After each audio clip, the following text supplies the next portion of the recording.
What's going on, fellas, fellettes, and whatever else you may call your thing? I don't have the gantry put together, so I can't pull the engine out of the boat to see if it's the hub, but I do have a wrench to take the prop off to see if it's the easy fix. Before we get to that, I have a 400 small block Chevy here.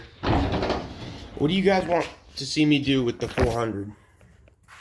And I also have two more engines similar to what came out of the boat, and if y'all become channel members or buy a shirt, help support the channel, maybe I can do something cool with one of them.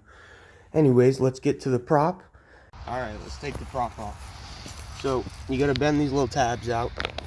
There's a little washer thingy in here that keeps the nut from spinning. It's kind of nicer than a cotter pin. And you just spin the nut off. Alright guys, once you get the nut off, you can just spin her down, take the spacer out. And if you want to, go to the description and check out my new merch store. I got a couple of shirts that I created myself, and you might like them, and it helps support the channel. So, sadly, I think this is okay. So, we do gotta pull the engine out of the boat.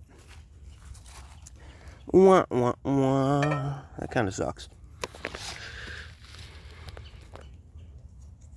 Well, I mean, it looks okay otherwise. Yeah. Alright guys, we'll get my fingers out of the way. We'll get the gantry put together, pull the engine out of the boat, and get this fixed as soon as we can. Thanks for watching. I really appreciate the support if you want to help support us. So, we'll see you next time. Thanks for watching.